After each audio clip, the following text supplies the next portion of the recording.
If I look around this room of Oxford undergraduates, 40% of you were privately educated in a country in which 7% of students have private educations. 80% of you come from meaningful social and economic privilege. As we heard a moment ago, at my university, Yale, there are more students from the top 1% of the income distribution than from the entire bottom half. Now, my university's admissions process is corrupt, and failures of meritocracy might explain it. But Oxford's is not corrupt. You can't buy a place here. There is no meaningful legacy preference. And yet, nevertheless, you're all rich, and you all come from privileged backgrounds, or almost all. Now, why is that? The reason is straightforward. Famous US baseball player once said, "Practice doesn't make perfect, perfect practice makes perfect." Meritocracy, in fact, is not, as we just heard, that advantage turns on effort and talent. It turns on effort and talent, and one more thing, investment. It turns on how much is invested in developing a child's talent using their own efforts. And the investment that different kinds of children get in meritocratic societies is absolutely enormously different. In the United States, the richest private schools spend over $75,000 per pupil per year on educating their children, in a society in which public schools on average spend about $12,000. In this country, the richest private schools spend over £30,000 a year educating their children. These massive investments produce massive differences in childhood achievement, not because of legacy admissions, but because when you get trained, you get good at things.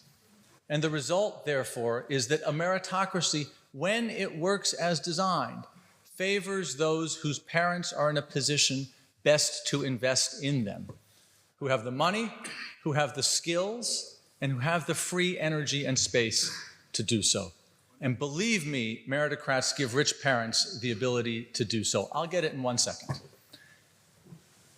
When Michael Young invented the term meritocracy, the richest in England had only half the share of national income that they have today.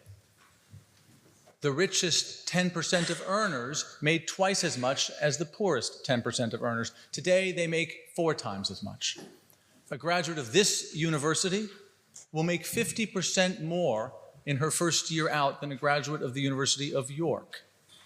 So meritocracy creates an inequality in which rich parents have the opportunity to spend all this money on their children, which is why meritocratic children are also rich children. That's the first point. Meritocracy excludes most of society from meaningful advantage. Second point, it's not actually fun to have that much invested in you as a kid. It's not easy.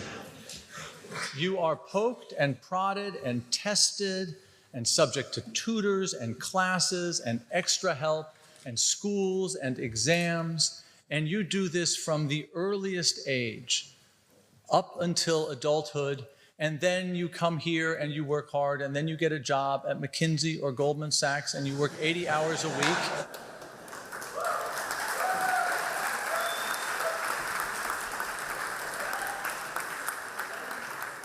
And then you become parents. And you live in fear that your children will lose the caste that you have acquired by working so hard. And so as parents, you do 2 jobs. You squeeze into your children the same thing that was squeezed into you as you're working to try to make the money to enable you to do that. It's not surprising that in England, exam anxiety has now overtaken body image as the largest source of stress in wealthy children.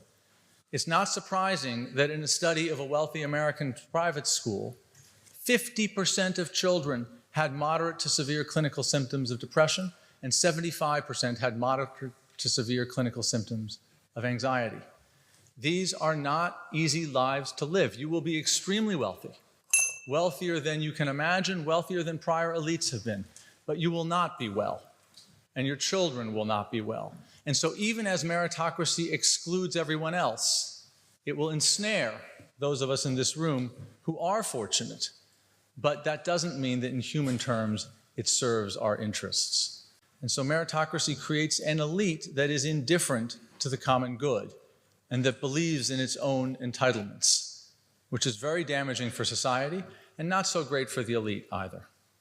At the same time, meritocracy tells the rest of society that it's their fault that they aren't in this room.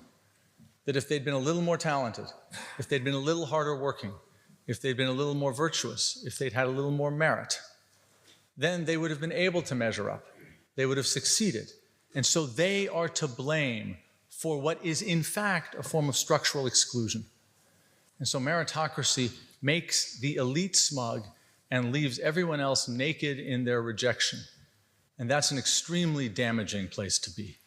That explains why in your country and in my country, those who are excluded by meritocracy now have a lower life expectancy than they did 3 years ago. Let me be clear, there has been no other time and place in human history in which, absent war or massively fatal plague, and COVID is not that plague, there's been a diminution in life expectancy for a large segment of the population. The source is addiction, the source is alcoholism, the source is obesity, the source is suicide. These are internalized forms of self-hatred produced by what meritocracy says to the people whom it excludes, just as neoliberalism and Davos are internalized forms of conceit produced by what meritocracy says to the elite. So once again, meritocracy excludes most people from advantage. It ensnares the rich in a web of effort and distortion. And it distorts all of us individually and collectively, making us value the wrong things in the wrong ways and for the wrong reasons, which is, as the motion says, why there is no merit in meritocracy, or why, as I would say, merit is a sham.